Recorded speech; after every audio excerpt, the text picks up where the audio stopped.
안녕하세요. 어른성경학교 제4주차 구속사로 본 성막과 성전을 맡은 성윤모 강도사입니다. 오늘 이 시간에는 성막과 성전을 성경 전체의 맥락에서 구속사라는 이러한 주제로 한번 성막과 성전을 살펴보는 시간인데요. 보통 여러분들은 성막, 성전 이르면 각각에 대해서는 조금씩은 알고 계시고 들어보셨을 텐데요. 그러나 성경 전체를 통해서 성막과 성전이 어떤 위치에 차지하고 있는가에 대해서는 좀 낯선 분들도 계실 겁니다. 이번 이 시간에는요, 성경 전체적인 큰 관점으로 구속사라는 이러한 관점으로 성막과 성전이 어떤 의미가 있는지 한번 살펴보도록 하겠습니다. 이번 강의는요, 하나님의 임재와 구원이라는 데니얼 헤이즈라는 분이 쓴 이 책이죠. 이 책을 기본으로 하여 준비한 강의입니다. 더 깊이 자세히 알고 싶은 분은 이 책을 한번 살펴보는 걸 추천드립니다. 그러면 이제 오늘 강의로 한번 들어가 보도록 할 텐데요. 먼저 하나님이 자기 백성 가운데 어떻게 거하시는가라는 것을 강의를 통해서 한번 살펴볼 텐데요. 그리고 두 번째로는요, 하나님의 임재 가운데 그들과 하나님은 어떻게 만나시는가에 대해서 이번 강의를 통해서 여러분들이 살펴봤으면 좋겠습니다. 이렇게 두 가지의 큰 맥락에서 살펴볼 텐데요. 이것들을 의미하는 곳이 바로 성막과 성전이기 때문입니다. 그렇다면 영어로 이 성막과 성전을 대표하는 단어가 무엇일까요?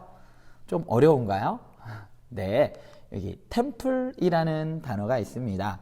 예전에 십자군 영화나 이런 것들을 보면 템플 기사단 이러면서 템플이라는 단어가 종종 사용되는데요. 학생들에게 템플이 무엇인가 라고 물어보면 보통은 사원 이렇게 이야기를 합니다.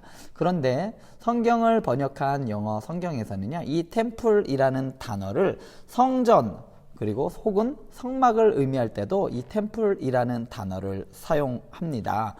먼저는요, 신을 예배하기 위한 용도의 건물을 의미하기도 하고요.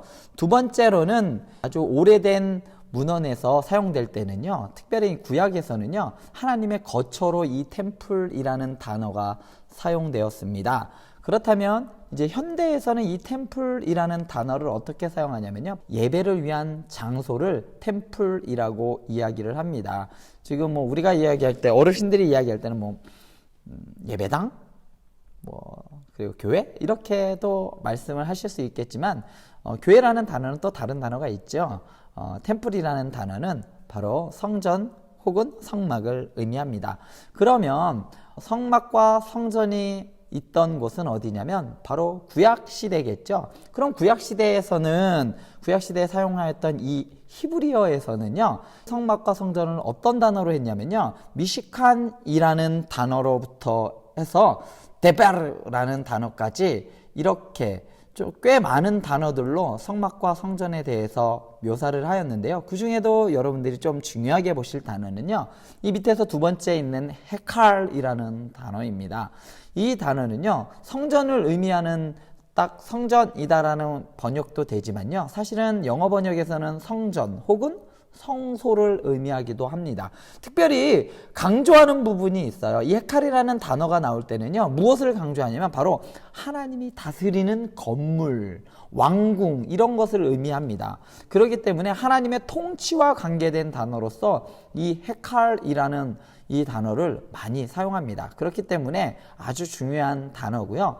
또한 신약시대에서 사용한 이 헬라어에서도 마찬가지로 성전을 의미하는 단어가 있는데요. 히에론, 나오스, 오이코스, 하기오스, 그리고 스키네라는 단어로 이렇게 5가지 단어로 성전을 의미하는데요. 사실은 헬라어는 그리스어겠죠.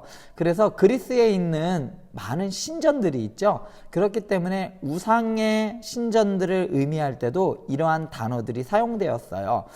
성경에서는 성전으로 사용되었지만 그리스 문헌에서도 이러한 단어들은요, 우상들을 섬기는 그러한 많은 신들이 있는 곳으로 번역이 되기도 합니다. 중요한 단어는 이 하기오스라는 밑에서 두 번째 있는 단어입니다. 의미하는 바는 바로 성전 혹은 성막을 의미하지만요, 이것이 1차적으로 가장 강조할 때는 무엇을 강조할 때 이 하교스라는 단어를 쓰냐면요. 거룩한 곳이라는 것을 의미하기 때문입니다. 하나님의 속성 중에 가장 중요한, 어찌 보면 이 하나님의 이 거룩함 때문에 우리 또한 거룩함으로 나아갈 수 있는 것인데요. 그렇기 때문에 이 거룩이라는 의미를 가지고 있는 하기오스라는 단어를 헬라어에서는 좀 중요하게 보실 수 있습니다. 결론적으로 말씀을 드리자면요. 첫 번째로 성막과 성전은 하나님의 처소를 의미하고 하나님의 임재를 강조하는 것입니다. 두 번째로는요. 성막과 성전은 하나님께서 왕으로서 통치하는 장소, 아까 전에도 말씀드렸죠. 아주 하나님의 통치를 강조하는 헤칼이라는 말이 있듯이 하나님의 통치를 하시는 곳, 그리고 능력과 주권을 강조하는 곳. 다른 말로 하면요. 이러한 곳이 어디 또 있을까요? 바로 하나님의 나라입니다. 그렇기 때문에 좀 눈치 빠르신 분들은 이미 눈치를 채실 수도 있어요. 성막과 성전은 바로 하나님의 나라의 모형으로서 주어진 것입니다. 세 번째로는요, 성전과 성막은 하나님이 거하시는 곳이기 때문에 거룩하며 하나님의 거룩하심을 강조하는 곳이 바로 이 성막과 성전입니다. 그렇기 때문에 출애굽기나 그 위에 모세오경에 나오면, 그리고 그 이후에 성전을 의미할 때 대부분의, 모든 이스라엘 사람들은 그곳을 거룩하게 여겼습니다. 왜 거룩하게 여겼냐면요. 바로 하나님이 거하시는 곳이기 때문에 거룩하게 섬겼습니다. 그렇다면 한 가지 질문이 있어요. 그곳에 하나님이 계시지 않다면 성막과 성전은 거룩할 수 있을까요? 없을까요? 네, 없습니다. 하나님이 거하시기 때문에, 즉 거룩한 하나님이 계시기 때문에 성막과 성전은 거룩한 곳이 되는 것입니다. 네 번째로는요, 성막과 성전은 사람들이 하나님께 나와서 그분께 예배할 수 있는 장소입니다. 지금은 성전 시대에 와서는 또 예배라고 이야기할 수도 있겠지만요. 이전에는 어떤 곳일까요?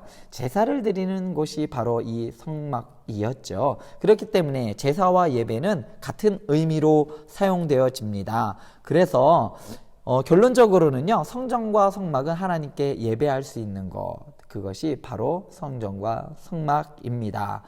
성막과 성전을 먼저 살펴보기에 앞서서 먼저 살펴볼 것은요, 바로 에덴 동산이요. 왜 에덴 동산을 먼저 살펴보지? 라고 하시는 분들도 계실 텐데요. 성전과 성막의 아주 큰 특징, 하나님을 만나는 곳, 하나님이 임재하시는 곳, 하나님이 그곳에 계시는 곳, 이런 곳이 바로 성막과 성전이라면요, 에덴 동산도 바로 그러한 곳이었습니다. 에덴 동산을 묘사한 창세기 3장 8절을 보면요. 그들이 그날 바람이 불 때 동산에 거니시는 여호와 하나님의 소리를 듣고라고 하였어요.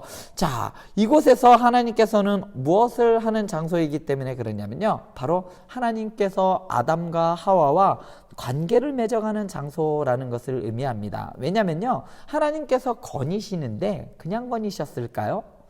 하나님이 할 일이 없으셔서 산책 나오신 걸까요?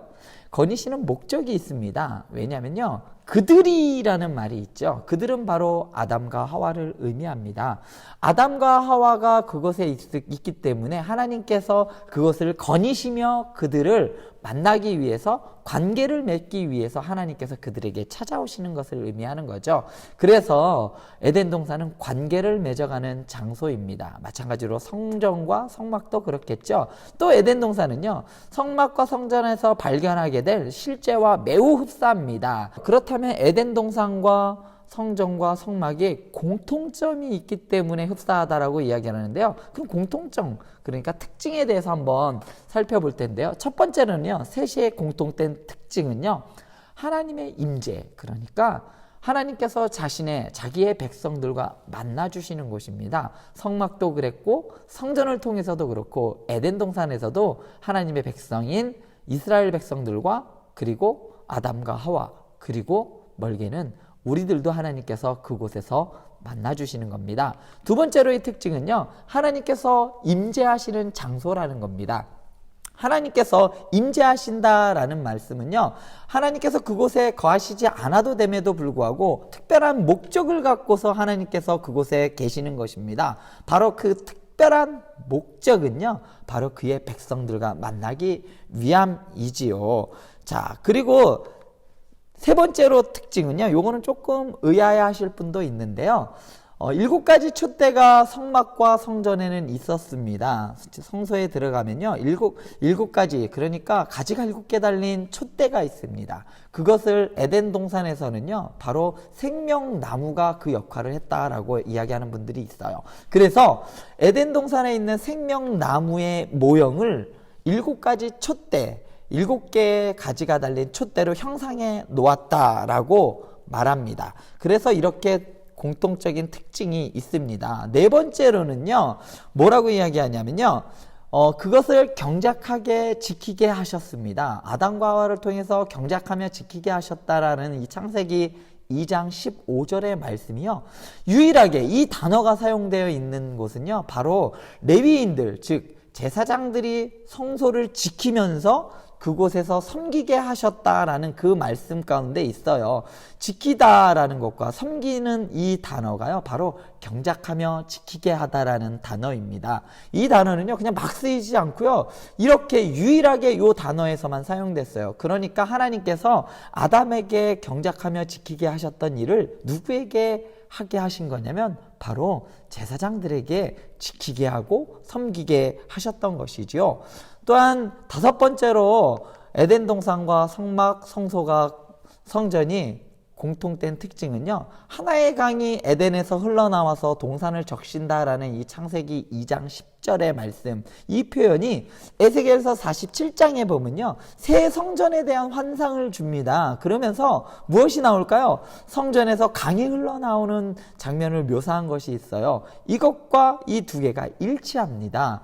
강이 에덴에서부터 흘러나와 모든 땅을 적시듯이 성전에서 강이 흘러나와 점차적으로 흘러가 적시는 것과 같은 표현이죠. 그렇기 때문에 성막과 성전은 에덴 동산의 모형일 수 있습니다. 그리고 6번째로 창세기 2장 12절을 보면요, 동산 안에 무엇이 많았다라고 하면요, 금과 보석들이 아주 많았다라고 이야기를 합니다.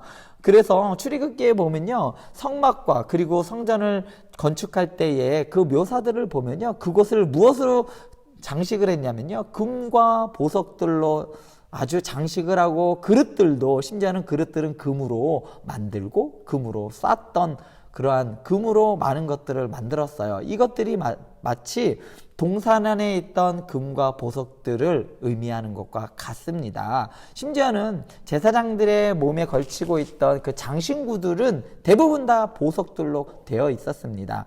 이것들이 의미하는 바는요, 바로 에덴 동산에서 하나님이 거하시는 그곳을 성소였다, 그러니까 하나님 만나주시는 것이었다라는 것을 의미하는 공통된 특징입니다. 그리고 7번째는요, 아담과 하와를 추방하시고 그것을 무엇으로, 에덴 동산을 무엇들로 지키게 하셨을까요? 그룹들로 지키게 하셨죠. 왜 에덴 동산을 그룹들로 지키게 했냐면요, 에덴 동산에는 하나님이 계시기 때문에 그곳은 거룩하겠죠. 죄 있는 인간들이 에덴 동산을 범하는 것을 그룹들이 지키게 했어요. 거룩한 하나님 앞으로 나오지 마! 라고 하면서 지키게 하셨습니다. 마찬가지로 성막과 성전에서 특별히 지성소로 들어가는 그 입구에 무엇이 있냐면요, 바로 그룹들의 그림이 있어요. 그것은요, 바로 하나님이 그곳에 임재하시기 때문에 사람들이 그곳에 오지 못하게 그룹들로 지키게 한다라는 의미가 있습니다. 이와 같이 에덴 동산과 성막과 성전의 그 지성소에 있는 의미와 아주 유사한 것을 우리는 알 수 있습니다. 8번째로 이 공통된 특징은요, 동산 입구를 동쪽에 두었다라고 했어요. 창세기 3장 24절에 보면 동산의 입구를 동쪽에 두었다라는 말씀이 있는데요, 마찬가지로 성막을 건축할 때 모세에게 이 성막의 입구를 동쪽에 두어라 라고 하나님께서 말씀합니다. 참고로 말씀드리자면 이 동쪽이라는 것이, 생각해 보세요 한번. 입구는요, 집 안과 제일 먼 곳이 입구입니다. 그러니까 집 가장 안쪽에는 누가 있을까요? 바로 하나님이 있습니다. 하나님과 집안에서 가장 먼 곳은 바로 입구겠죠. 바로 동쪽입니다. 그래서 성경을 살펴보실 때 동쪽으로 갔다라는 의미가 있을 때는, 그러한 단어가 있을 때는요, 이렇게 생각하시면 돼요. 아, 이 사람이 하나님으로부터 좀 멀어졌구나 라는 것을 염두에 두고 성경을 살펴보시면 좀 유익할 겁니다. 그래서 이 동쪽이라는 동쪽에 입구가 있었다라는 것이 이 셋의 공통적인 특징이고요. 마지막으로 이 9번째 창세기 2장 9절에 보면요, 동산에 나무가 아주 많았다라는 것을 보여줍니다. 하나님께서 동산에 선악을 알게 하는 나무와 그리고 생명나무 딱 두 그루만 우리는 알고 있는 분들이 있어요. 그런데요, 에덴 동산에는 정말 많은 나무들이 있었습니다. 하나님께서 그만큼 인간들에게 풍요롭게 제공해 주셨죠. 마찬가지로 솔로몬 성전의 내부를 보면요, 벽화들이 있어요. 그 벽화들에 무엇이 있냐면요, 종려나무와 그리고 활짝 핀 꽃들로 가득 장식되어 있는 것을 볼 수가 있습니다. 마치 에덴 동산 같이 그곳을 꾸미게 하셨어요. 마찬가지로, 왜냐하면요, 에덴 동산이었던 하나님의 임재가 있어서 그 풍요로웠던 곳이 곳과 같이 이 하나님의 임재가 있는 이 성막과 성전도 그러한 풍요로운 곳이다 라는 것을 보여주기 위함이죠. 이상으로 결론을 내리자면요, 에덴 동산이 하나님의 성전이었다라는 것을 알 수가 있겠죠. 그래서 후대에 나타나는 성막과 성전의 개념은 바로 에덴 동산과 연계되어 있다, 그리고 연관되어 있다라는 것을 이상을 통해서 살펴볼 수가 있었습니다. 그러면 이제 성막을 살펴볼 텐데요. 성막에서 가장 중요한 것이 무엇일까요? 중요한 것은 지성소겠죠. 지성소에 있는 가장 중요한 것은 바로 언약궤입니다. 그러니까 이 언약궤와 성막은 뗄래야 뗄 수 없죠. 성막에서 가장 중요한 것이 언약궤인데요, 이것들이 의미하는 바가 있습니다. 모세를 통해서 하나님께서 성막을 지어라 라고 시내산에서 모세에게 명령해 주셨을 때 이것을 기록한 책은 바로 출애굽기입니다. 출애굽기에는 두 가지 아주 중요한 사건이 있습니다. 하나는요, 여러분들이 잘 알고 있는 출애굽하는 사건이죠. 하나님께서 그의 백성들을 어떻게 구원하여 주셨는가, 종되었던 곳에서 어떻게 건져내어 하나님이 약속하셨던 가나안 땅으로 인도하시는가에 대한 이 구원에 대한 이야기와, 또 하나는 하나님께서 그의 백성들을 어떠한 방식으로 만나주시는가, 그러니까 바로 이 성막에 대한 이야기, 이것이 아주 중요한 맥락인데요. 바로 출애굽기의 중심 주제는요, 구원과 하나님의 임재입니다. 자, 그렇다면 먼저 구원에 대해서 살펴볼 텐데요. 구원은요, 출애굽기에서의 구원은 아주 단순하게 이집트의 노예 생활로부터의 구원을 의미합니다. 하나님을 잃어버리고 풍요로움 속에서 살던 이스라엘 백성들이 그곳에 노예가 되어서 더 이상 삶에 어떠한 의미도 없고 어떠한 희망도 없을 그때 하나님께서 이스라엘 백성들을 그곳에서부터 구원해 주셨죠. 그래서 출애굽기에서 아주 중요한 주제 중에 하나는 구원입니다. 신약으로 넘어와서 또 다른 의미를 가지고 있습니다. 이것이 의미가 확장되어 나가는데요, 하나님께서 그의 백성들을 구원해 주신다. 무슨 사건일까요? 바로 예수님의 십자가 사건과 연관되어 있습니다. 그렇기 때문에 출애굽 사건은요, 그리스도의 죽음과 부활에 해당하는 사건, 즉 예표하는 사건으로 볼 수밖에 없지요. 왜냐하면 하나님께서 그의 백성들을 구원해 주시고 더 많은 민족들을 구원하시기 위해서 예수 그리스도를 보내주셨고, 그리고 또한 예수님의 부활로 인하여 우리들에게 구원을 베풀어 주신 이 사건, 이것과 출애굽의 사건은 아주 일맥상통한, 한 문맥이 다 있는, 의미가 닿아 있는 것으로 보면 정확합니다. 자, 그렇다면 구원, 이번에는 임재에 관계된 겁니다. 하나님께서 그의 백성들 가운데 임재하여 주셔요. 그런데 이것을 그냥 내가 너희들 가운데 함께 할 거야 라고 하지 않고요, 언약적인 관계를 통해서 절대로 너희를 떠나지 않을 거야. 너희는 내 백성이 돼. 라는 이러한 언약 관계를 가지고 하나님께서 이스라엘 백성들 가운데 임재하여 주시는데요. 하나님의 그의 백성 이스라엘과 만나고 그들 가운데 거하시겠다라는 이 약속을 통해서 그들과 어떠한 관계를 맺는다고요? 언약 관계를 맺겠다라는 것이 바로 이 성막에 담겨져 있는 의미입니다. 처음으로 인간은 에덴에서 추방을 당합니다. 그래서 하나님과의 관계가 단절되지요. 그런데 이 단절된 하나님과의 관계를 어디에서 회복하냐면 바로 시내산에서 이 성막을 통해서 내가 이제 너희를 이것을 통해서 만나줄게. 너희들과 함께 할게. 라고 하면서 에덴에서 누렸던 그 하나님과의 교제가 끊어졌던 그것들을 다시금 성막을 통해서 하나님께서 관계를 회복할 거야 라고 하는데, 그것이 구체적으로 성막을 통해서 이루어지는 것이지요. 그렇다면 하나님께서 임재, 그러니까 그의 백성들을 만나 주시는데요. 첫 번째 만남이 있어요. 출애굽기에서 나타나는 만남. 첫 번째 만남은 어떤 만남일까요? 바로 모세를 통한 만남이 있었어요. 자, 모세를 통한 만남이 있었고 그 이후에 시내산에서 그의 백성들에게 만나주시는 만남이 있습니다. 모세의 만남과 이스라엘 백성들과의 만남, 이것을 한번 살펴볼 텐데요. 이 둘의 유사점이 있습니다. 처음에 모세를 만나주실 때 어떤 나무에서 만나주셨죠? 바로 떨기나무에서 만나주셨죠. 이 떨기나무라는 단어와 하나님께서 이스라엘 백성들을 만나주신 산이 무슨 산일까요? 여기 나와 있죠. 시내산입니다. 떨기나무의 이 히브리어와 시내산에서의 히브리 발음이 상당히 유사합니다. 떨기나무를 뭐라고 하냐면요, 시내라고 합니다. 시내. 그런데 시내산을 뭐라고 하냐면 시나위산이라고 이야기합니다. 시나위라고 이야기를 합니다. 아주 두 단어가 상당히 발음이 유사한 것이죠. 떨기나무 가운데서 하나님께서 모세를 만나주셨듯이 시내산에서 그의 백성들을 만나주셨어요. 이 둘의 만남이 상당히 유사합니다. 그래서 하나님의 산에서 모세와 이스라엘이 하나님을 만나죠. 모세를 만나주셨던 그 산과 이스라엘을 만나주셨던 그 산은 같은 산입니다.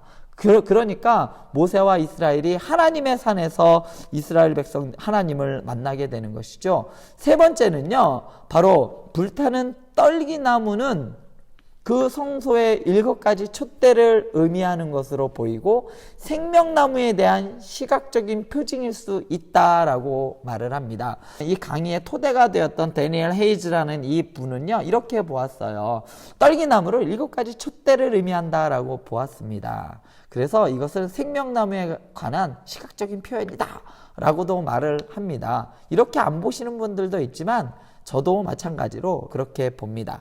네 번째로는요, 출애굽기 3장 5절에서 모세가 선 곳이 거룩한 곳이라고 해요. 야, 내가 선 곳은 거룩한 곳이니 신을 벗으라 라고 합니다. 마찬가지로 출애굽기 19장 23절에서 보면요, 하나님을 만난 시내산 전체가 다 거룩한 곳이 됩니다. 하나님 시내산 그곳으로 거룩한 곳이 되어서 하나님이 만나줘요. 그래서 그곳이 뭐라고 하냐면 거룩한 곳이다. 내가 거룩한 곳으로 불렀어 라고 말씀을 해 주십니다. 그렇기 때문에 모세의 만남과 이스라엘 만남이 같은 만남이 되는 것이죠. 이스라엘 백성이 시내산에서 하나님을 만나는 방식이 있어요. 그 방식은요, 제사장들이 성전에서 하나님을 만나는 방식과 상당히 유사합니다. 거의 같다고 해도 무방하리만큼 상당히 유사성을 가지고 있는데요. 첫 번째로 하나님께서 이스라엘 백성들을 제사장이라고 불러주십니다. 출애굽기 19장 5절에서 6절을 보면요, 이렇게 나와 있습니다. 너희는 모든 민족 중에 내 소유가 되고 너희가 내게 대하여 제사장 나라가 되며 거룩한 백성이 되리라. 그러니까 이스라엘 백성들을 하나님께서는 무엇이라 말씀하시냐면요, 제사장이다 라고 말씀하셨어요. 성전에 있는 제사장과 이스라엘 백성들을 하나님께서는 동일시 하셨지요. 두 번째로는요, 유사점이 무엇이냐면 온 백성에게 정결 의식을 요구하십니다. 출애굽기 19장 10절에서 15절에 보면요, 하나님께서 이스라엘 백성들에게 정결 의식을 행하라고 말씀하십니다. 하나님께 나아올 때 정결해라. 왜 그럴까요? 바로 하나님이 거룩하시기 때문이에요. 마찬가지로 제사장들도 하나님이 계시는 지성소로 들어가기 위해서는요, 목욕도 했고 정말 부정한 것을 정말 멀리 했어요. 왜 그랬냐면요, 하나님께 나아가기 위하였지요. 그렇기 때문에 하나님께서는 거룩하신 분이기 때문에 이렇게 백성들에게, 또한 제사장들에게 정결의식을 하도록 하였습니다. 그리고 제사장과 이스라엘 백성들이 그 공통된 특징은요, 바로 경외심과 두려움 없이는 하나님께 나아갈 수 없게 하였습니다. 제사장들은 지성소에 들어갔을 때 뒤를 보이지 않고 종을 달고 들어갔다는 것은 여러분들 많이 알고 계실 겁니다. 왜냐하면 하나님은 거룩하신 분이기 때문에 우리는 그분 앞에 두려움을 느낄 수밖에 없습니다. 그리고 또한 우리는 두려움뿐만 아니라 그를 존귀히 여기는 경외심을 가질 수밖에 없습니다. 이러한 마음이 제사장들이 가지고 있었다면 이스라엘 백성들 또한 하나님께 대한 경외심과 두려움으로 나아갈 수밖에 없었습니다. 왜냐하면요, 시내산에 하나님의 임재가 있을 때 구름이 있었고 그 천둥이 치고 번개가 치고 막 엄청 났거든요. 그것을 눈앞에서 보는 백성들은요, 너무나도 두려웠어요. 그러면서 경외심을 가질 수밖에 없었는데, 왜냐하면요, 이러한 하나님이 누구와 함께 해주시냐면 바로 우리와 함께 해주셔. 그렇기 때문에 그들은 하나님에 대한 경외심을 가질 수밖에 없었습니다.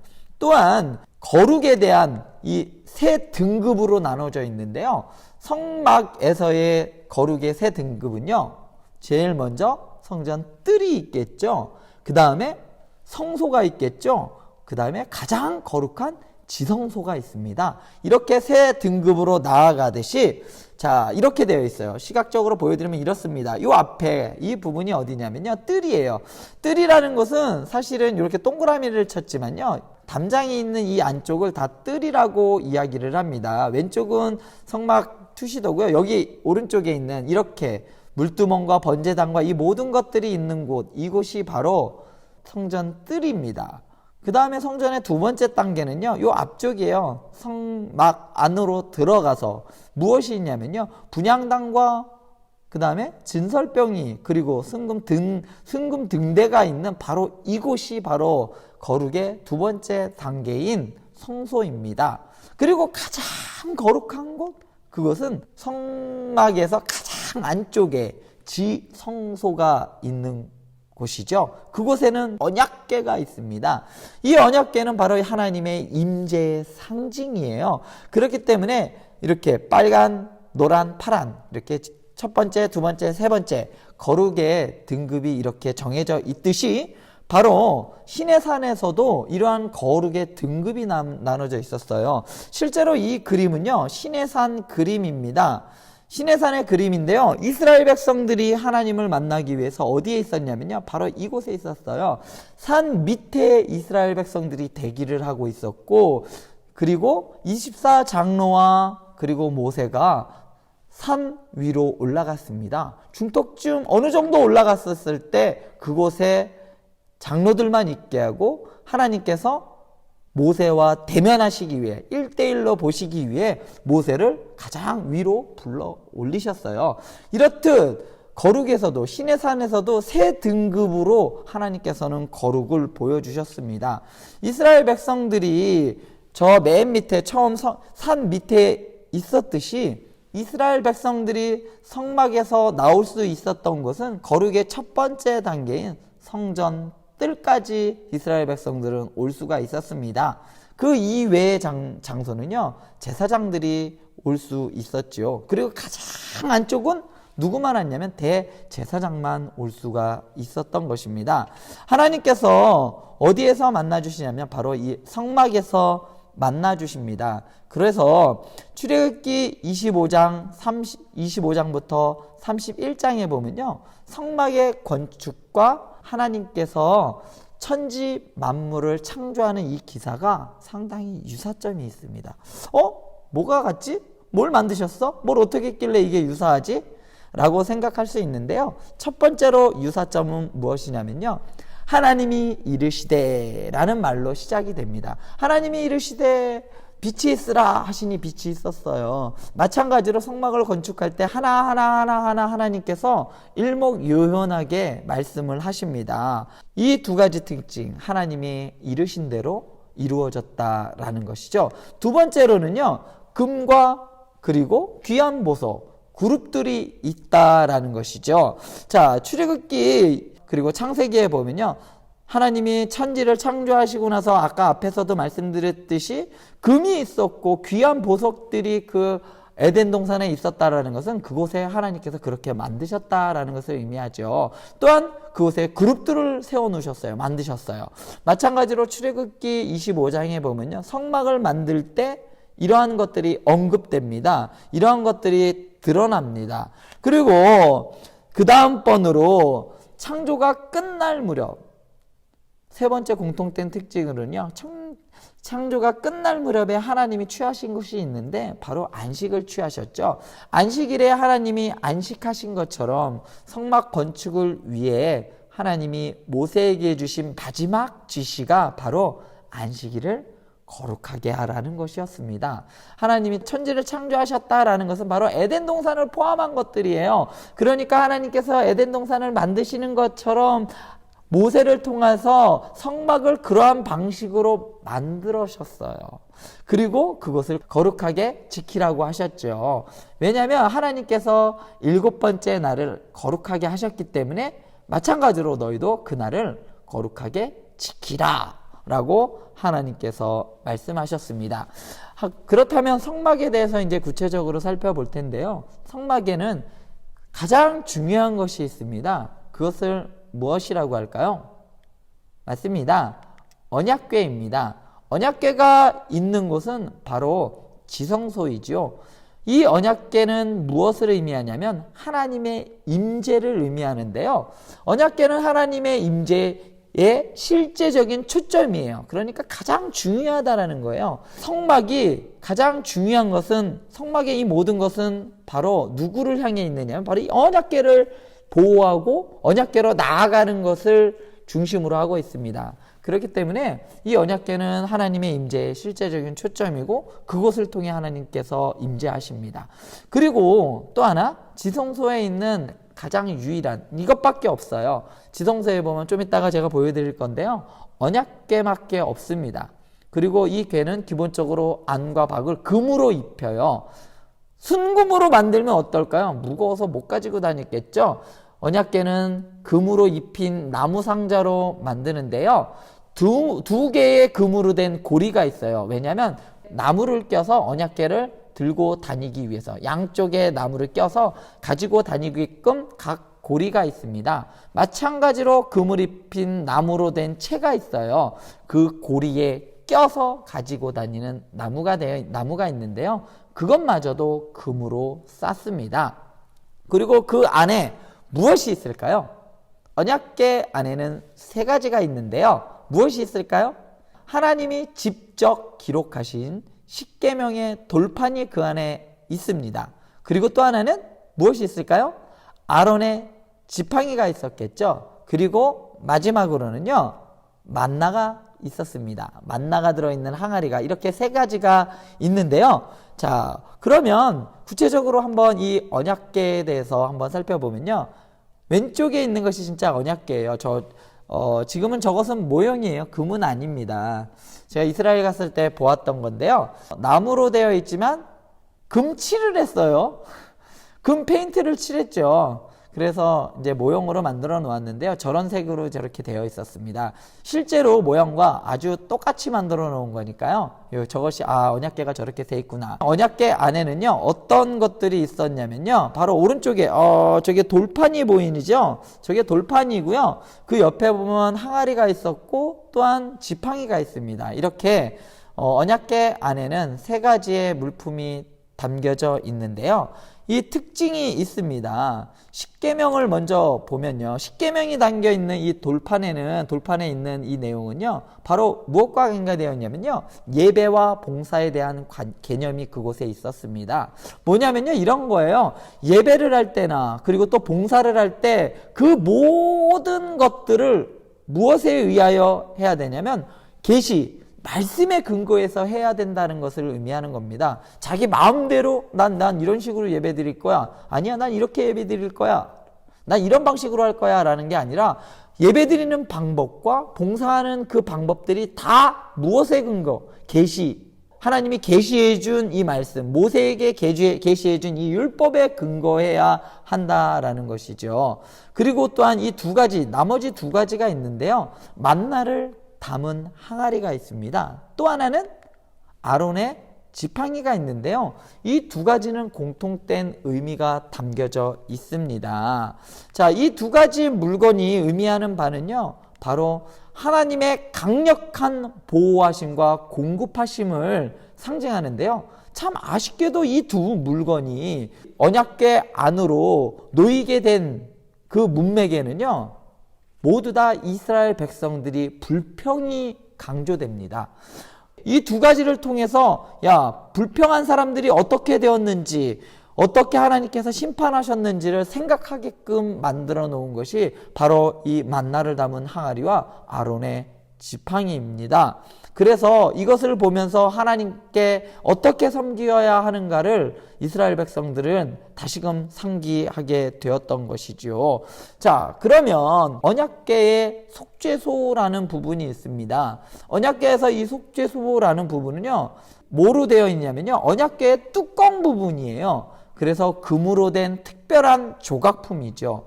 대제사장은요, 1년에 한 번 속죄일에 지성소에 들어와서 속죄의 의미로 덮개 위에 피를 뿌리도록 되어 있는데 그곳이 바로 요곳입니다. 그러니까 1년에 한 번 이곳에 와서 피를 뿌리도록 되어 있어요. 그러니까 이곳은 어떻게 됐을까요? 피로 얼룩져 있을 수밖에 없는 것이죠. 피를 볼 때마다 이스라엘 백성들은 무엇을 느꼈냐면 죄의 비참함을 느낀 거죠.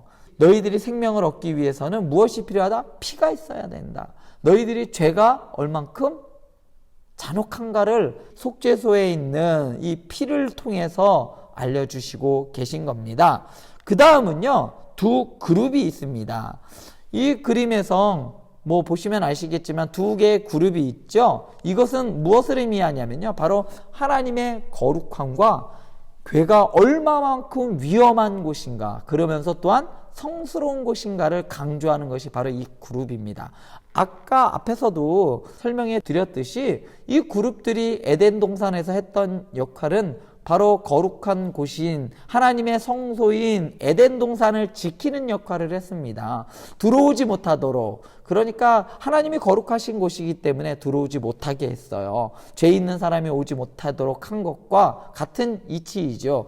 여기서 혹시라도 여기서 그룹이 어디 있지? 라고 하실까봐 이 부분, 두 그룹으로 바로 이렇게 날개를 덮은 듯한 모양으로 하나님의 거룩함을 감싸고 있는 그러한 것을 하는 거죠. 이것이 인간들에게로 바로 나가지 못하도록 이렇게 감싸고 있는 듯한 모습을 하고 있습니다.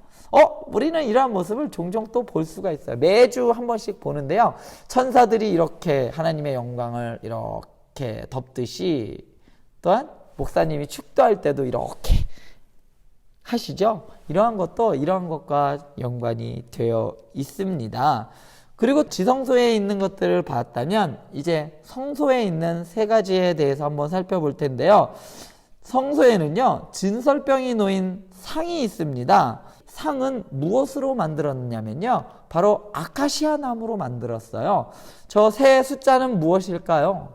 91, 46, 69라는 이 단어는요, 이 숫자는요, 바로 크기입니다. 91cm, 46cm, 69cm.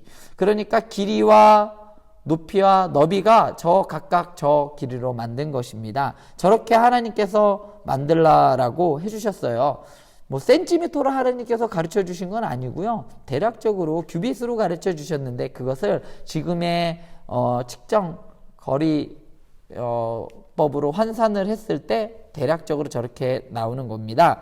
그리고 이 진설병이 놓인 상의 특징은 12개의 진설병이 있는 거죠. 왜냐하면 진설병이 놓여 있는 상이기 때문에 당연히 진설병이 놓여 있었겠죠. 그런데 12점의 진설병이 있었습니다. 성경에서 이 12개라는 것은 완전수를 의미하면서도 또한 여기에서는 무엇을 의미할까요? 이스라엘 지파를 의미합니다. 12지파를 각각 의미합니다. 그래서 12점의 진설병이 놓여있는 상이 있는데요. 성막에서만 이러한 진설병, 그러니까 떡이죠. 떡상이 있었던 것뿐만 아니라요. 당시의 고대 근동에는요. 떡상이 있었어요. 이 우상 신전에 보면요. 그곳에서도 떡상이 있었는데요. 이 떡상의 의미, 고대 근동에서의 떡상의 의미와 성막에서의 떡상의 의미는 다릅니다. 그렇다면 고대 근동에서 떡상의 의미는 무엇을 의미했냐면요. 음식을 드리는 거예요. 뭐냐면요. 사람들이 신을 돌본다라는 개념이었어요. 그러니까 신을 달래주는 거죠. 신이 화내지 않도록, 배고파서 울지 않도록 신을 좀 달래야겠다 라는 의미가 있었습니다. 그래서 신들에게 제물을 드리는 사람, 그래서 사제들이 있었던 것이죠. 그 사제들이 음식을 드리면서 신을 달랜다라는 의미가 고대 근동에 있었습니다. 그렇다면 성막에서의 떡상의 의미는 무엇일까요? 하나님이 배고프시니까 좀 드십시오 라는 의미일까요? 그렇지 않습니다. 성막에서의 떡상의 의미는요, 언약의 상대인 하나님과 식탁 교제를 의미하는 겁니다. 하나님께서 그의 백성들, 그의 택하신 민족인 12지파의 이스라엘 백성들과 상에 앉아서 하나님께서 식탁의 교제를 나누신다라는 의미예요. 우리 이러한 의미가 부자와 나사로에서도 나오죠. 품에 안긴다라는 의미는요, 이스라엘 사람들은 살짝 누워서 식사를 하죠. 그 품에 안겨서 식사를 한다는 의미입니다. 그것은 정말 그 사람을 높일 때 의미하는 것이 그 품 안에서 교제를 한다라는 것이거든요. 하나님께서는 이와 같이 그의 상대인 언약의 백성들과 같은 식탁의 교제를 한다. 정말 다르죠. 우상들과는 다릅니다. 사람들에게 먹을 것을 좀 뺏지 않으면, 나의 욕구를 충족시키지 않으면 사람들에게 벌을 내리는 신과 하나님은 그러한 개념의 신이 아니라 하나님께서는 어떤 분이시냐면 그의 백성들을 택하시고 만나주시고 또한 교제, 식탁의 교제를 나누시기 원하시는 분이 바로 우리 하나님이시라는 것이지요. 그렇다면 성소에 있는 두 번째 가구죠. 물건으로는 순금 등잔대가 있습니다. 이렇게 보시면 몇 가지로 되어 있을까요? 아까도 말씀드렸듯이 7가지로 되어 있는 순금 등잔대가 이렇게 있습니다. 그랬는데요. 이곳에서의 의미가 있어요. 자, 이곳은요, 그냥 단순히 초를 놓는 촛대가 아니라요. 이곳에 올리브 기름과 심지를 사용한 고대의 등잔을 놓는 등잔대의 역할을 합니다. 그 7가지에 그냥 초를 탁탁탁탁 7개를 꽂는 게 아니라요. 기름을 태워서 그곳에서 항상 불을 밝히는 역할을 했던 것이 바로 7등잔, 순금으로 만든 등잔대입니다. 등잔대는요, 뭐로 만드냐, 어떻게 만드냐, 두들겨서 만듭니다. 이것을 어떻게 잘라서 만든 게 아니라요, 두들겨서 만들게 되어 있습니다. 이 출애굽기에서는 등잔대의 크기나 높이는 언급되지 않아요. 하나님께서 야, 이것은 몇 센치야, 이것은 어떻게 몇 규빗 이렇게 만들어, 너비는 몇이고 높이는 몇이고 이렇게 만들지만 하나님께서 명령하셨지만 등잔대에 대해서만큼은 그 크기가 높이가 얼만큼 돼 라는 것을 언급하지 않습니다. 단지 꽃이 피어있는 나무와 같이 이렇게 해 라고 하면서 등잔의 외관만 하나님께서 말씀해 주십니다. 그러한 외관대로 만든 거죠. 자, 그렇다면 등잔의 의미가 있습니다. 이 순금 등잔의 의미는 무엇일까요? 이것은 바로 아까도 말씀드렸듯이 생명나무를 연상시킵니다. 에덴 동산을 생각하게 만드는 것이죠. 두 번째로 이 등잔은 타오르는 것이지요. 타오릅니다. 그러니까 거룩함이 지닌 위엄과 그리고 또한 무엇이든지 태운다라는 그러한 소멸성을 암시합니다. 하나님은 무엇이든지 없애버리실 수도 있고 무엇이든지 만드실 수도 있고, 하나님께서는 어떠한 분이시기 때문에 거룩한 분이시기 때문에 뜨거운 것은 함부로 범접할 수 없죠. 왜냐하면 위험한 곳이다 라는 것을 보여주기 위해서 등잔은 타오르게 되어 있습니다. 또한 등잔은 어떤 역할을 할까요? 비추는 기능을 합니다. 껌껌한 그 성소 안을 비추는 역할을 합니다. 마찬가지로 하나님께서는 빛이십니다. 빛이신 하나님께서 온 세상을 비추시고 그 빛이 닿지 않는 곳이 없듯이 이 등잔을 통해서 성막의 모든 것을 비추는 기능을 하게 되는 것이죠. 이것처럼 등잔의 의미는 생명나무와 그리고 하나님의 거룩함을, 그리고 또한 소멸성과 그리고 하나님의 빛에 관계된 이러한 것들을 보여주는 역할을 합니다. 그리고 마지막으로 성소에 있는 마지막으로는요, 이 분향단이 있습니다. 분향단에서는 무엇을 했을까요? 향을 피웠겠죠. 분향단이니까요. 향을 피웠던 곳인데요. 자, 성소의 세 기구 중 하나인데요. 향을 태웠어요, 이곳에서. 그러면 향내가 이렇게 가득하겠죠. 그래서 대제사장이 성소에 있는 동안에는요, 언제나 연기 냄새가 났고 향내로 가득하게 만들었어요. 향내를 좋아하시는 분들도 있고 없는 분들도 있을 텐데요. 성막 안은요, 항상 이 향 냄새로 가득했어요. 진동하게 항상 그랬던 것인데요. 이 성막에 있는 분향단에서 나오는 이 연기는요, 언약궤 위에 자정해 계신 하나님의 영광을 직접 보는 것으로부터 보호해주는 역할을 합니다. 하나님의 영광을 인간이 직접 봤을 때 어떻게 될까요? 죽습니다. 그것이 비록 대제사장이라 할지라도 하나님을 직접 볼 수는 없어요. 왜냐하면요, 죄 없는 사람은 없기 때문이에요. 심지어는요, 모세도 그랬습니다. 모세도 하나님께서 만나 주실 때 하나님 저 그렇게 볼 수 없습니다 라고 하면서 엄청 두려워했어요. 그래서 하나님께서 수건을 가리듯이 모세가 그 바위 틈을 통해서 하나님께서 그것을 지나가시겠다라고 하면서 그냥 하나님의 그림자만 겨우 볼 수 있었던 것이죠. 왜냐하면 모세라 할지라도 하나님을 직접 보면 죽을 수 있기 때문이었어요. 그래서 이 연기는요, 하나님의 영광을 직접 보는 것으로부터 보호해주는 역할을 했던 것이죠. 모세는요, 조금 특별했어요. 하나님이 그곳을 살짝 지나가는 것을 아주 잠깐 보았죠. 그런데 그의 얼굴에 어떻게 됐다고 했죠? 광채가 났다고 했어요. 그래서 그 모세를 이스라엘 백성들이 보는 것조차도 두려워했어요. 왜냐면요, 그 하나님의 그 영광을 아주 잠깐, 정말 요만큼 그의 몸에, 그의 얼굴에 나타났는데 그것 가지고도 사람들은 벌벌 떨었어요. 하나님을 보듯이 부들부들 떨고 두려워했던 것이지요. 그만큼 하나님의 영광을 직접 보는 것은 인간들에게 두렵고 위험했고, 그렇기 때문에 성막 안, 그러니까 성소 안에다 분향단을 피워서 향을 가득해서 뿌옇게 만들어 하나님의 영광을 직접 보지 못하게 하였습니다. 그것을 가리고 숨기려고 한 것이 아니라 사람을 보호해 주기 위함이었죠. 그 다음으로는요, 바로 연기와 불이 성소를 가득 채우고 있었다는 것으론 그곳으로 들어가는 사람이 아주 성스러운 장소로 들어가는 것이라는 것이죠. 이제 하나님의 임재하는 곳과 가까이 왔구나 라는 것을 이 연기를 통해서 알 수가 있던 것입니다. 밖에 뜰에 있던 사람이 성소로 들어와서 이 연기가 나는 것을 보고 하나님의 임재가 점점 가까워 왔다라는 것을 바로 이 분향단에 나오는 이 연기를 통해서 알 수가 있었습니다. 처음에 지성소에 있던 언약궤, 그 다음에 성소에 있던 세 가지의 가구들, 물건들을 보았고요. 이제는 밖으로 나오겠죠. 밖에서 무엇을 보냐? 성막을 보면 되겠죠. 자, 이제는 성막입니다. 성막인데요. 저 배 나온 사람은 접니다. 네. 자, 이 성막이에요. 당시의 성막과 상당히 유사하게 이렇게 만들어 놓은 건데요. 성막은 무엇과 무엇으로 나뉘냐면 성소와 지성소로 나눈다라고 말씀을 드렸죠. 그런데 특이할 만한 것은 성소가 이렇게 길면, 그렇다면 그 안에 있는 지성소는 어떠했느냐면요, 가로 세로 높이가 똑같은 정육면체로 되어 있습니다. 소위 말하면 주사위처럼 가로 세로 높이가 아주 똑같은 정육면체로 되어 있는 것이 지성소였습니다.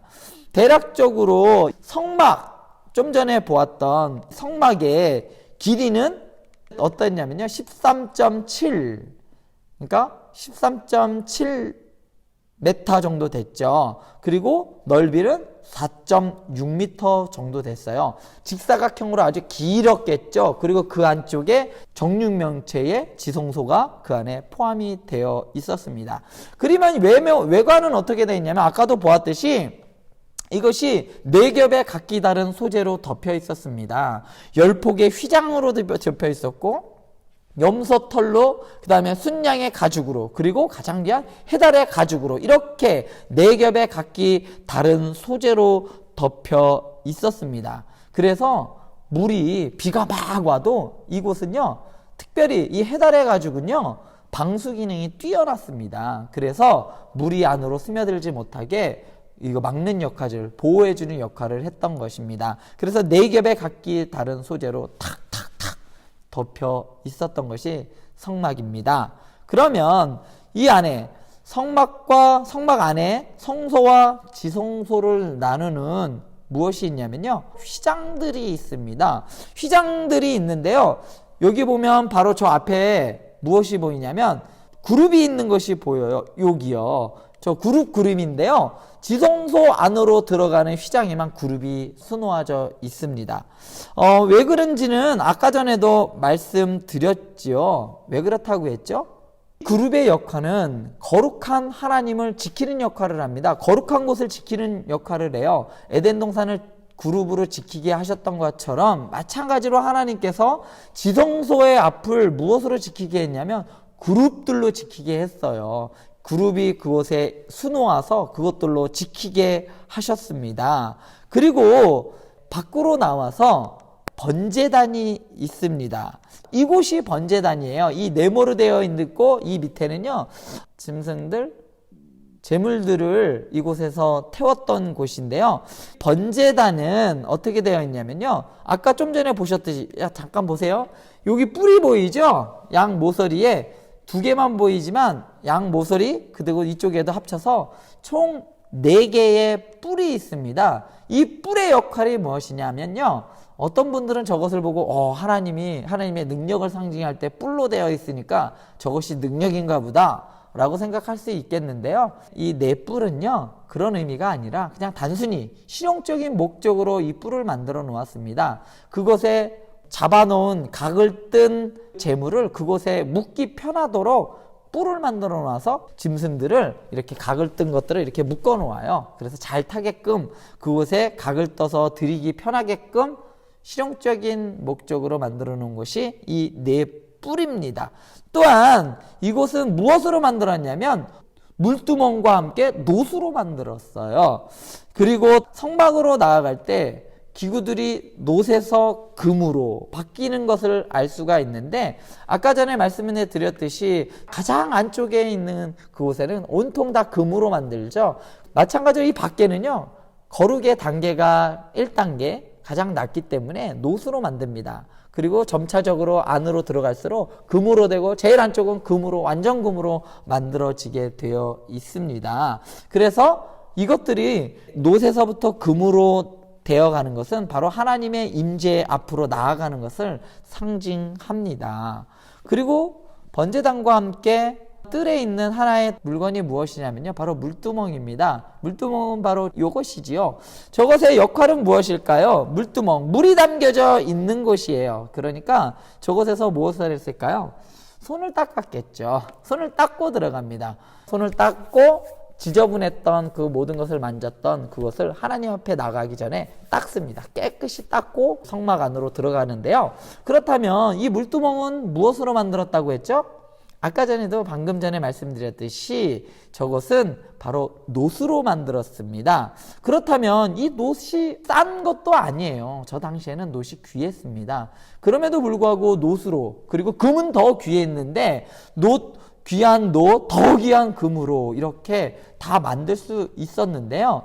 여기 보면요, 특별히 이 물두멍은요 어떠한 놋으로 만들었냐면요, 그냥 아무런 노수로 만들 수 없었습니다. 이 물두멍은요, 무엇으로 만들었냐면 수종드는 여인들의 거울로 만들었습니다.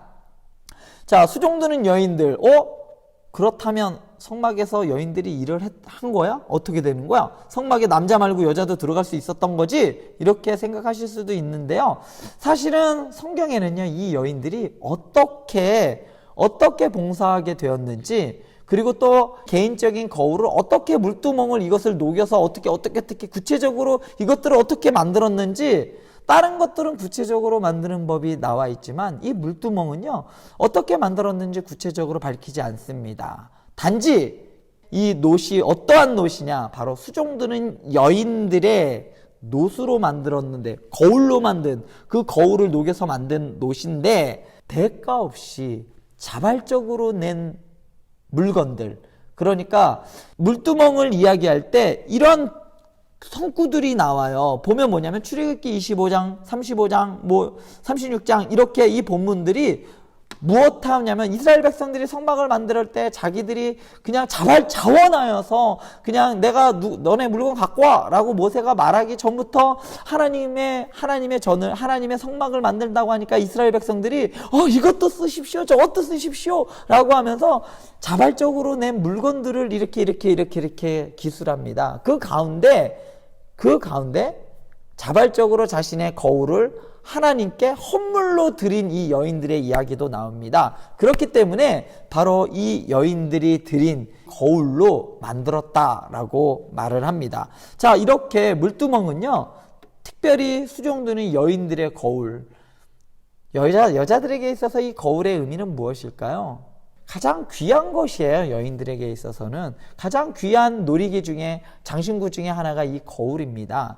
왜냐면요, 무엇으로 이렇게, 지금이야 거울이 흔하지만, 유리가 흔하지만 당시에는 노스로 닳고 깨끗이 닦고 해야, 귀한 노스를 그렇게 해야 겨우 비로소 정말 박박 닦아야 거울의 역할을 할 수 있는데, 그 귀한 것들을 여인들이 아끼지 않고 자발적으로 내어 물두멍을 만들었던 것이지요. 그렇다면 이제 성막에 있어서 가장 마지막에는 성막 뜰이 있는데요. 아까도 말씀드렸듯이 담을 말하는 담 안에 있는 이곳이 바로 성막의 뜰입니다. 뜰은요, 거룩함과 하나님께로 나아가는 첫 관문입니다. 첫 번째 단계입니다. 그래서 뜰에 사용된 귀금속은 놋과 은입니다. 금을 이 뜰에서는 사용하지 못했는데요. 시내산에서 모세와 이스라엘 백성들의 이야기를 할 때 잠깐 언급해 드렸는데요. 뜰에는요, 모든 이스라엘 백성들이 여기까지 나올 수가 있었습니다. 하나님께 나왔을 때 이스라엘 백성들이 뜰까지 나올 수 있었어요. 뜰에 나와서 번제물을 드리고 그 앞에 제사장들이 있고 제사장들이 성소 안으로 들어가고 그 안쪽으로 대제사장이 언약궤에 있는 그 속죄소에다가 피를 뿌리며 하나님께 속죄를 구하였던 시작이 바로 이 뜰에서부터 시작되었던 것이지요. 바로 이곳에 이스라엘 백성들은 자신들의 제물을 가져왔고 그것을 드림으로 자신의 죄를 씻었던 곳이 뜰입니다. 그래서 강조점은 무엇이냐면, 성막을 건축하는 것을 묘사하면서 특별히 강조한 것은 바로 이스라엘 백성들이 하나님께서 그들에게 명령하신 대로 성막을 짓기 위해 자신들이 가진 소유, 자신들이 가지고 있던 것들, 자신들이 가지고 있던 재능, 이러한 것들을 의무적으로 한 것이 아니라 자발적으로 드렸다는 이 마음입니다. 성막을 지을 때 억지로 낸 것이 아니라 정말로 이스라엘 백성들이 자신들이 가지고 있는 좋은 것들, 그리고 자기가 가지고 있는 재능들을 진짜 모든 것을 다 합쳐서 만든 것이 성막이었다라는 것을 말하고 있는 겁니다.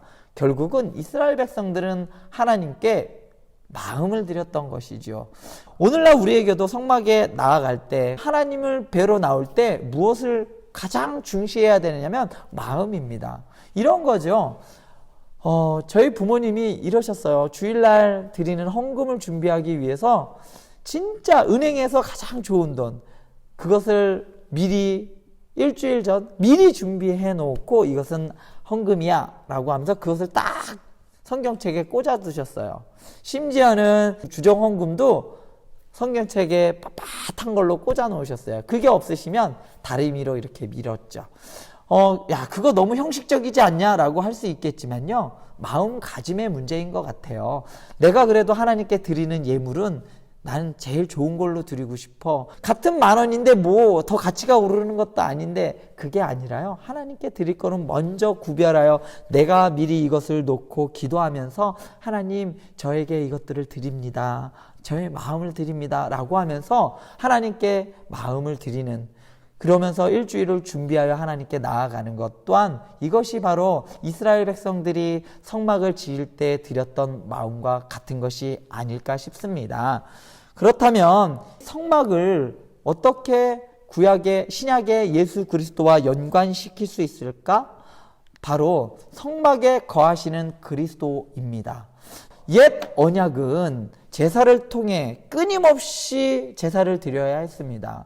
아까 전에 드렸던 이 번제단에 계속해서 끊임없이 제물을 하나님께 드려요. 죄를 저지를 때마다 드려요. 그리고 하나님께 화목제를 드리고 속죄제를 드리고 계속해서 자기의 죄를 계속해서 끊임없이 제사를 통해서 나아갔어야만 했습니다. 그런데 그 과정에서도 하나님께로 나아갈 수 있는 특권은 대제사장만 누릴 수가 있었습니다. 그런데 그리스도, 예수 그리스도를 통해서는 이제 예수님께서 우리의 죄를 사하여 주시고 우리의 먼저 나신 바 되셔서 대제사장이 되신 그 새 언약을 이끄신 이후부터는 자신을 단번에 제물로 드린 완전한 제사를 완전하게 하셨기 때문에 그 이후를 살아가는 우리들은 어떻게 할까요? 구약의 제사를 드릴까요? 그렇게 하지 않습니다. 하나님께서 예수 그리스도를 통해 받으신 그 완전한 그 제물 대신 그 예수 그리스도의 죽음을 통해서 이제는 너희들은 이제 거룩해. 너희들은 이제 의로와 라고 그 제사를 거룩하다라고 선포하셨어요. 그래서 이제 우리는 예수 그리스도의 이름으로 하나님께 나아가고, 그리고 그 나아갔을 때 하나님께서는 우리를 만나주시는 거죠. 그래서 옛 언약은 이스라엘 백성들과 성막을 통해서, 성전을 통해서 만나주시겠다라고 했다면, 이제는 이 예수 그리스도를 통해 선포된 그 새 언약을 통해서는요, 예배와 봉사를 통해서 우리는 하나님의 임재를 경험할 수 있는 것입니다. 아까도 말씀드렸듯이 이스라엘 백성들이 성막을 지을 때 하나님께 자기의 모든 것을 드렸듯이, 여기서 말하는 모든 것은요, 재물을 다 드렸다는 것을 의미하지 않아요. 어떻게 다 드릴 수가 있겠어요? 이 땅에 살아가려면 자기들도 먹어야 할 것, 입어야 할 것, 써야 할 것들이 필요하겠죠. 그렇지만 이스라엘 백성들은 자기가 할 수 있는 최대한도, 그러니까 마음을 드렸던 것이에요. 마찬가지로 우리가 하나님께 예배하며 또한 하나님의 전에서 봉사를 할 때, 이 교회에서 봉사를 하거나 하나님을 섬길 때에 이 모든 것들이 이스라엘 백성들처럼 마음을 드리는 것으로 나와야 하는 것이겠죠. 그러할 때 하나님께서는 새 언약 속에서 예수 그리스도를 통하여 나아갈 때 하나님의 임재를 예수 그리스도 속에서 우리를 또한 만나주시고, 우리 또한 그러한 하나님의 임재를 경험할 수 있도록 해주시는 겁니다. 오늘 이 시간에 여기까지 성막에 대하여 살펴보았다면요, 이제는 다음 시간에 이제 10주차죠. 가장 마지막 시간에 성전과, 그리고 더 나아가서는 예수 그리스도를 통해서 어떻게 이 구속사적으로 성막과 성전이 연결되고 예수 그리스도께 나아가는가를 다음 시간에 마지막으로 살펴보도록 하겠습니다. 여기까지 시청해 주셔서 감사합니다.